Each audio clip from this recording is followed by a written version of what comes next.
una lombriz, pero no lo es. Ya comen insectos, comen lombrices, pueden ser muy grandes, hasta 150 centímetros de largo. ¿Ya? Y aquí podemos ver algunos nombres científicos de algunas cecilias y hay un montón de especies, hasta 160 especies. De hecho, hay un programa como del Animal Planet que está en búsqueda de las cecilias, que son bien difíciles de encontrar, sobre todo porque son raras, o sea, tienen su sistema nervioso y todo, pero aún así muchas de ellas son ciegas por vivir en lugares que son muy oscuros. Y algunas tienen como unas patitas que en verdad no sirven mucho. ¿Profe? Son parecidos a las lámparas. Aquí tenemos el otro orden, que son los caudata, los salamandras. Ya, no sé si ustedes sabían que el ajolote es un estado larval de una salamandra. ¿Ya? No es otra especie. De hecho, la salamandra cuando está en estadio juvenil o larval es un ajolote que vive en el agua, hace metamorfosis. Las branquias que tiene ahí se colapsan y se abren los pulmones para pasar a la tierra. Se transforma en salamandra. ¿Ya? Ha sido una metamorfosis súper importante, como la que sucede también con los sapos y las ranas, ya con los renacuajos. Por decir que cuando son renacuajos viven en agua y después pasan a la tierra. Lo mismo pasa con la salamandra. ¿Ya? Pero lo que hace la gente cuando tienen a los ajolotes de mascotas es que los tienen para toda la vida en estado larval. ¿Ya?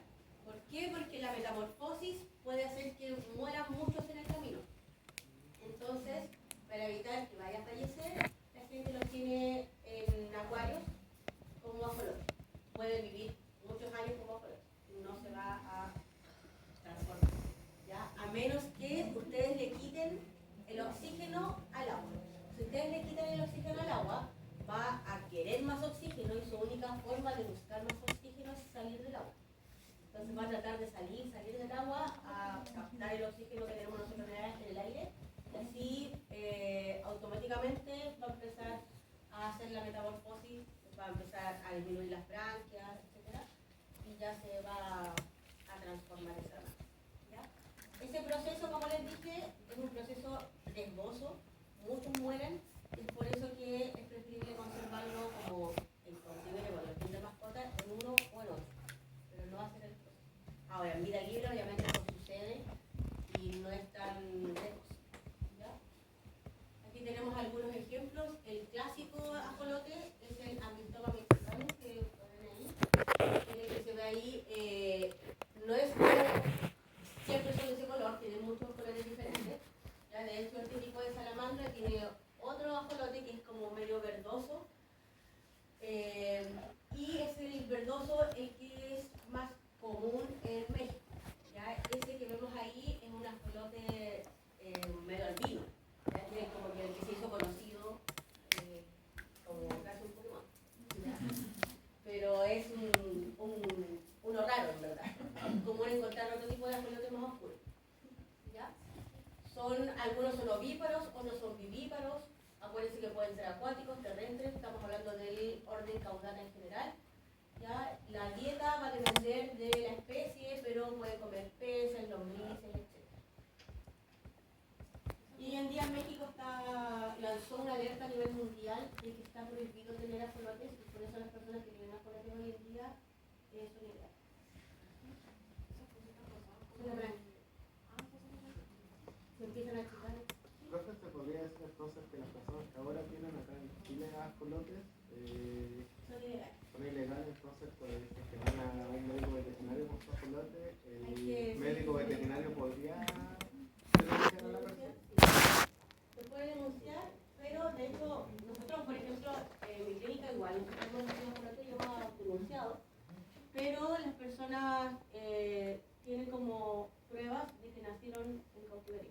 No es como que los trajeron de México para acá. Porque tendría que estar la normativa pasada por el Exacto. Tiene que haber nacido en un centro de reproducción. Y cada uno está identificado con un chip, etcétera, como para hacer un animal que se pueda vender. Como no sucede eso, el SAC puede requisarlo. Entonces nosotros como médicos veterinarios no tenemos la facultad como que nos entregue como para poder requisar animales. Solamente podemos denunciar, darle alerta y ahí el resto, o la PDI se encarga o se encarga el SAC.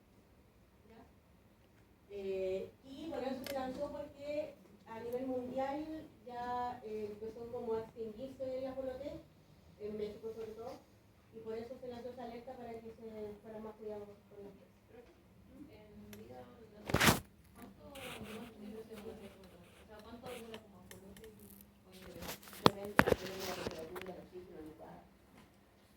Tenemos de otro orden los anuros, que son los sapos y las ranas. Ya aquí tenemos la típica rana africana, que me imagino que la vieron en zoología, la vieron y todo eso. Es la rana que tiene uñas negras y que hoy en día está como plaga acá en nuestro país. Ya tenemos ranas que tienen veneno, como la rana dardo, ya que en Centroamérica tenemos una rana que hay veces que la tienen en acuarios, que es la rana Pac-Man. Y tenemos estas otras ranas que son tropicales, ya que son clásicas también, la rana de ojo rojo. ¿Es verdad que cuando son colores más fuertes Son más verdes? Acá tenemos las especies de Chile. Ya, como pueden ver, tenemos una ranita de Darwin. La ranita de Darwin es muy particular de nuestro país, es muy pequeña y como pueden ver, cada una de estas tiene una letra de que está en peligro, inadecuadamente conocida, vulnerable, ya que nuestros anfibios en Chile están todos críticos. ¿Ya?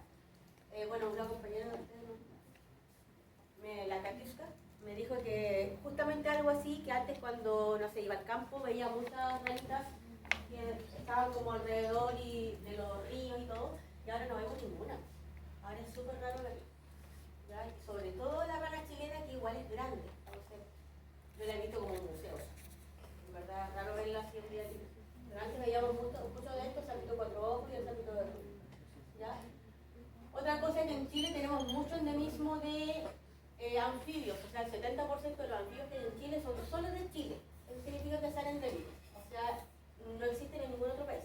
¿Ya? Y por eso que los biólogos también que ven herpetología, que o sea, significa que ven como anfibios y reptiles, muchas veces vienen a Chile a estudiar estas especies porque solamente las tenemos aquí.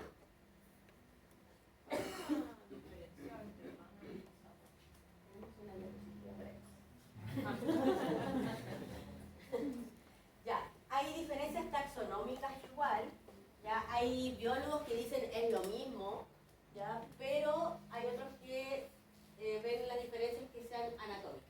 Ya, por ejemplo, la rana, como ven, tiene las extremidades largas y el sapón. ¿Ya? El cuerpo estilizado, tiene la piel lisa con pocas granulaciones, y acá totalmente lo contrario, el cuerpo más redondo, extremidades cortas y la piel más rugosa. ¿Ya? Entonces ahí tenemos como diferencias anatómicas. De hecho, muchas de los anfibios que vemos como tropicales no son así, son así. Entonces, eso significa también que son ranas. ¿Ya? Pero como les dije, no es algo como totalmente concreto porque hay una línea de biólogos que dice que en verdad todos son lo mismo. ¿Ya? Porque como que no hay diferencias, no sé qué, hay diferencias anatómicas, pero en la taxonomía no hay muchas diferencias, entonces hay algunos que en verdad no dicen como rana cuatro ojos o sapito cuatro ojos. Igual.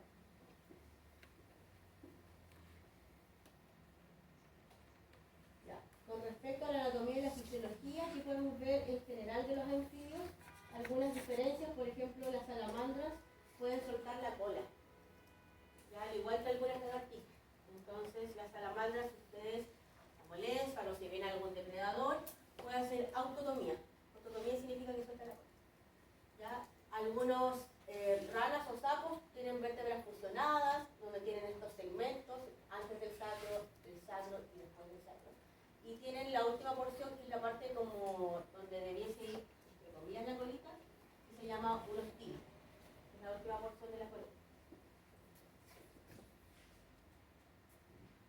Ahora, lo que yo les mencionaba también de las cecilias, acuérdense que las cecilias son ciegas, y aunque sean ciegas, tienen todo su sistema nervioso desarrollado, incluso tienen nervio óptico, aunque no vean. ¿Ya? Está súper reducido. En algunas ni siquiera existe y en otras está reducido. Y algunas de ellas tienen remanentes de patas, como les decía, así. Se arrastran igual y las usan, pero como quedaron ahí vestigios. ¿Ya? Son animales sumamente raros. Y como pueden ver, tiene toda la inervación que cualquier otro animal tiene. O sea, pueden sentir, pueden comer y sienten toda esa inervación, por ejemplo, el nervio facial, auditivo,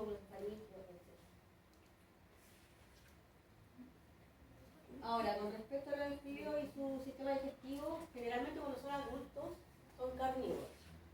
¿Ya?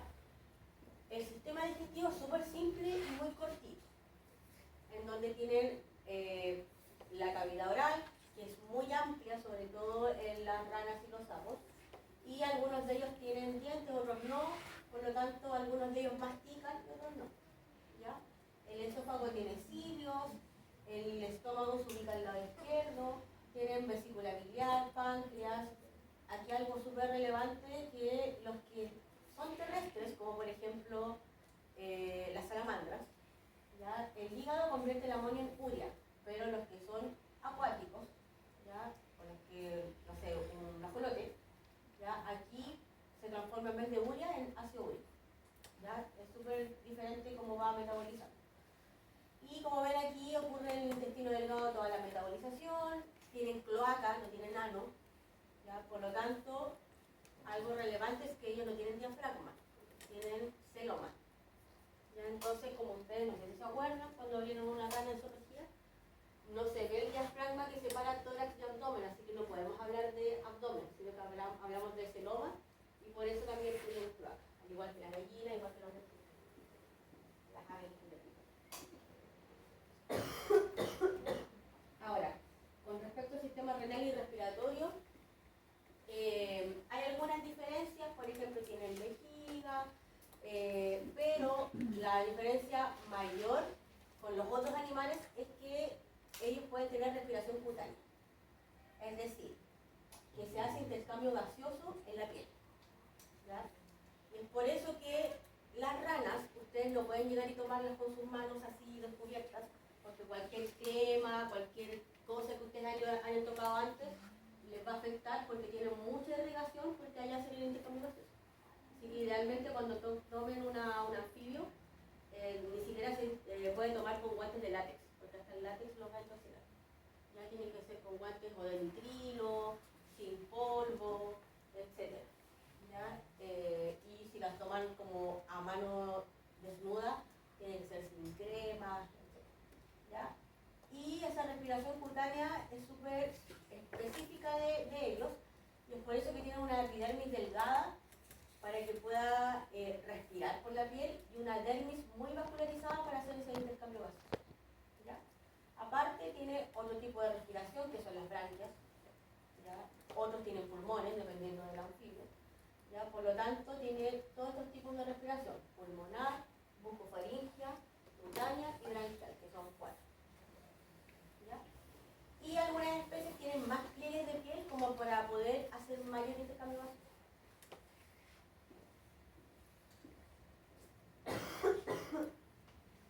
Ahora, con respecto al sistema cardiovascular y linfático, la parte cardiovascular tiene 2 atributos ventrículos, es decir, que tienen 3 estructuras solamente, no 4 como lo tiene el humano. ¿Ya? Cosas relevantes es que los anfibios también tienen sacos linfáticos muy grandes, y esa linfa tiene latidos, ¿ya? Que son independientes del latido cardíaco. O sea, la linfa también se va moviendo como va latiendo. Como ven aquí, 50-60 latidos por minuto, es totalmente independiente de los latidos cardíacos, y esa linfa va circulando y también va ayudando a la absorción de nutrientes y a la eliminación también de nutrientes. ¿Ya? Tienen un sistema portarrenal, es decir, que el riñón y el hígado tienen una conexión circulatoria, y es por eso que hay que tratar de evitar inyectar fármacos en la parte posterior del cuerpo. ¿Por qué? Si yo inyecto algo acá, en esta zona, como está el riñón acá y el hígado, se va a absorber y va a ir directo a riñón e hígado, y como se va a metabolizar este medicamento, puede causar una falla renal. Entonces todo lo que es, por ejemplo, intramuscular, se tiene que inyectar en los miembros anteriores, ¿ya? O se puede inyectar también en los sacos linfáticos para que se distribuya.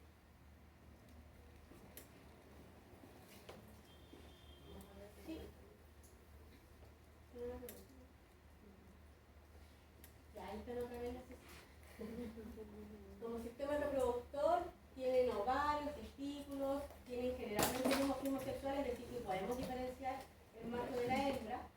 Las cecilias son vivíparas, como lo pueden ver ahí, ¿ya? La mayoría.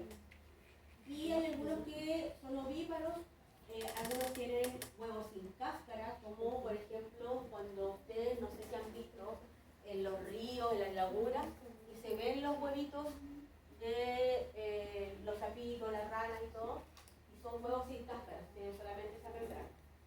Recuerden que ellos van haciendo metamorfosis, ¿ya? Y hay algunos que tienen un cuidado parental muy importante, como la ranita de Darwin.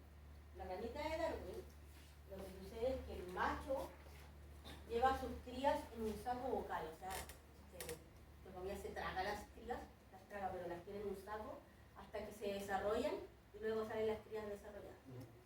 ¿Ya? Es súper raro. Hacen la metamorfosis en el saco. ¿Sí?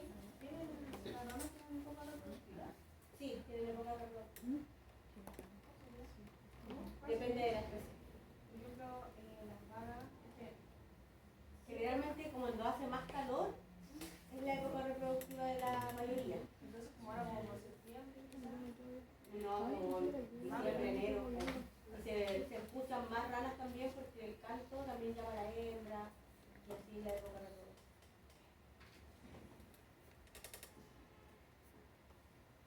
Con respecto al alojamiento, los anfibios son ectotermos, es decir, que regulan su temperatura su metabolismo con toda la temperatura externa.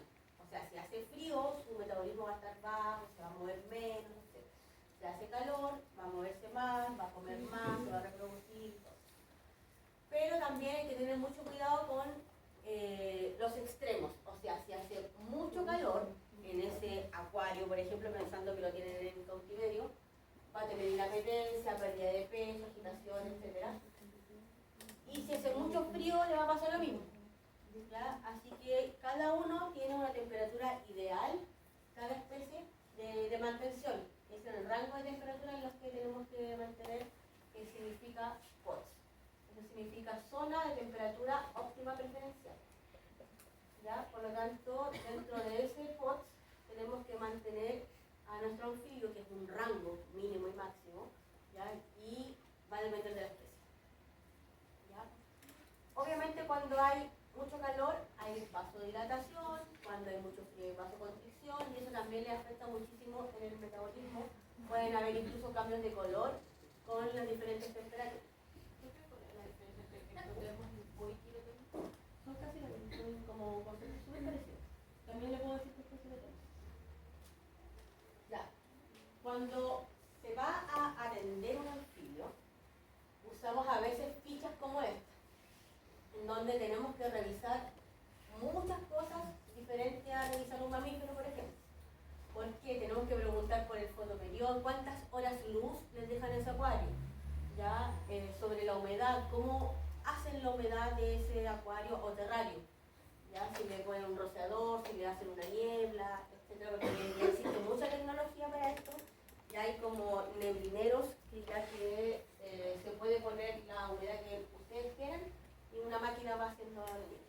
Si hay cascadas, etcétera, si es un acuario, o sea, si es un acuario, es terrestre o es un animal que sea arborícola, el POTS en la zona de temperatura óptima preferencial, ¿cómo lo van a lograr?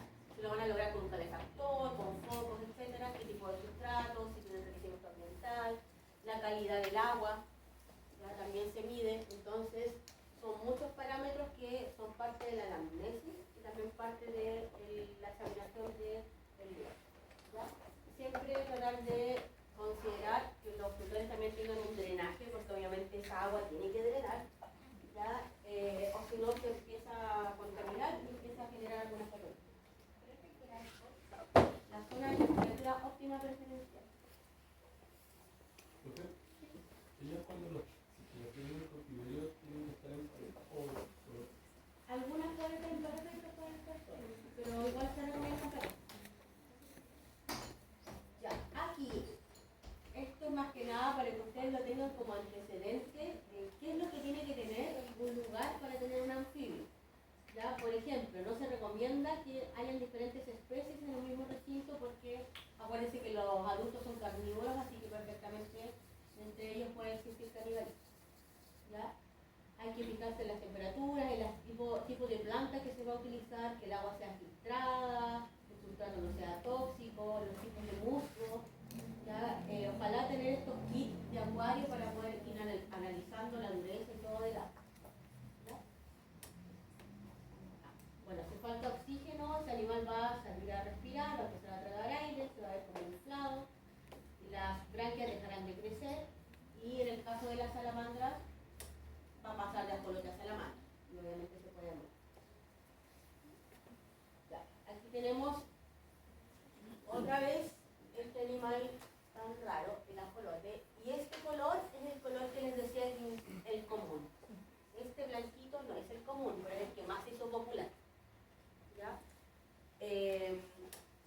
les mencioné, ellos son de México, ¿ya? Y están críticamente amenazados.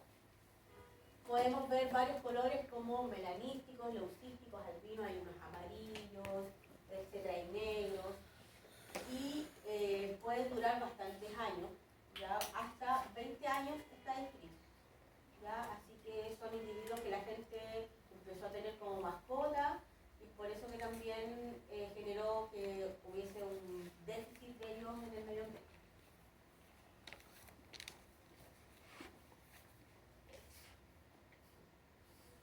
Aquí podemos ver cómo se empezó como a hacer esta consulta de un ajolote en donde se anota todo lo referente a él. Por ejemplo, el fotoperiodo, tiene que ser la luz mínima, porque la luz excesiva puede estresar a la especie. Cómo va a entrar la humedad en un acuario. Cómo va a ser el tipo de terrario, un acuario. ¿Ya? Aquí podemos ver los litros mínimos para juveniles y adultos. Aquí podemos ver el POTS, que es la zona de temperatura óptima preferencial. El rango es entre 15.6 a 17.8. O sea, es súper fría el agua. Porque 15 grados es poco. Ustedes cuando se bañan usan como 30. ¿Ya? Entonces se queman. Entonces piensen que 15 es poquito. Y de hecho lo hemos visto cuando hemos visto ajolotes, así como que la gente tiene de mascota. Muchas de las enfermedades son porque el agua es muy caliente y es agua a temperatura normal. Y ahí se recomienda que la gente eche hielos, etcétera, para ir enfriando el agua. Ya podemos ahí ver el sustrato, el enriquecimiento ambiental, la calidad del agua, etc. Entonces, idealmente que se pidan todos esos puntos para nosotros ir vigilando bien el paciente. Ahora, con respecto a los manejos, en ellos los eritrocitos son nucleados. ¿Ya? Por lo tanto, cuando tenemos eritrocitos nucleados, muchas veces no podemos utilizar los tubos de tomas de muestras sanguíneas con EDTA. O sea, los tubos morados no se pueden usar. ¿Por qué? Porque el EDTA rompe el núcleo del eritrocito. Entonces, tenemos una hemólisis. ¿Ya? Así que utilizamos otro tipo de tubos como los verdes, que son de marinalina. ¿Ya? Aquí podemos ver también dónde se puede sacar sangre. En este caso estamos sacando de la vena abdominal ventral, que es una vena bastante grande que está por la parte ventral, ¿ya? Y es un lugar como predilecto para sacar sangre porque el calibre que tiene es un buen calibre. Se le puede sacar directo del corazón también, pero obviamente hay un riesgo de ruptura.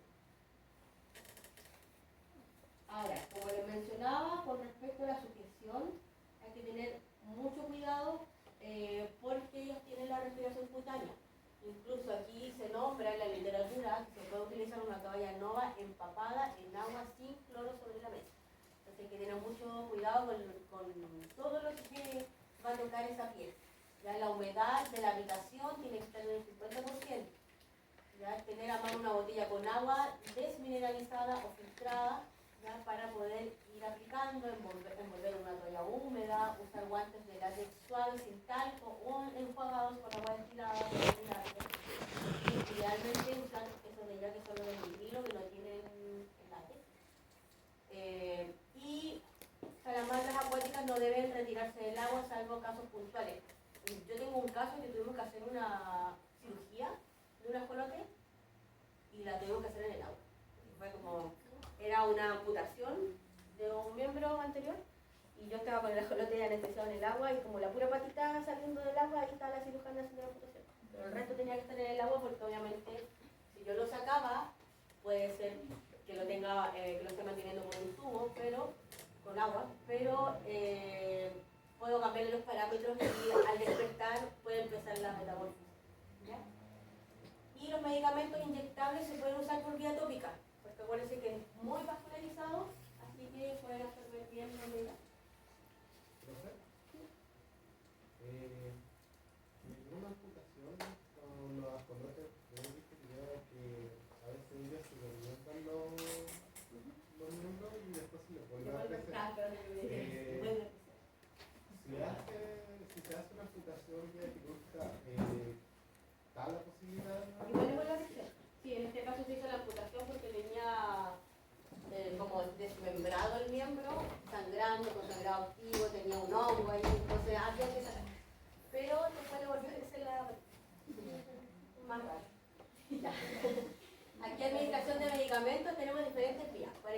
sepan qué es lo que significa esto. Es intracelómico, o sea, directo adentro del celoma. ¿Ya? Endovenoso o intravenoso, intramuscular, subcutáneo y en los sacos linfáticos. Recuerden que yo les mencioné que los anuros, que son los sapos y las ranas, tienen sacos linfáticos muy grandes y en ellos nosotros podemos hacer inyecciones de algunos fármacos. Sí, ahí como en la fotito que sale ahí. Evitando la línea media, porque en la línea media tenemos ese vaso tendido. Está el peligro de funcionar el monómero. Así que en verdad intracelómico es algo como, en verdad que no se usa, o si es que se quiere hacer una eutanasia, se puede aplicar ahí el anestésico intracelómico. Esta es la vía tópica, que es una vía muy rápida, pero hay que tener cuidado porque algunos excipientes pueden ser irritantes, como el enrofloxacino. Y la vía oral es buena porque generalmente sobre todo los anuros tienen una cavidad oral muy grande, así que se pueden entregar los medicamentos fácilmente. Ahora, con respecto a la analgesia y anestesia sobre todo, es bien compleja en los anfibios, ¿ya? Porque como ellos tienen diferentes lugares de respiración o superficies de intercambio gaseoso, muchas veces cuesta mucho inducir anestésicamente esos pacientes. ¿Ya? Se describe que se puede utilizar transcutánea, pero también endovenosa. ¿Ya? Se puede utilizar mezclas que se usan para peces. ¿Ya? Yo personalmente usé sevoflurano en agua, ¿ya? con otra medida y con ese sevoflurano en agua hicimos que el ajolote circulara esa agua por las branquias y así empezó a sedarse y ya después le aplicamos intramuscular. Pero sí es una anestesia bastante compleja porque como tienen esos diferentes intercambios gaseosos, como que no se logra hacer una mantención tan estable como lo hacía.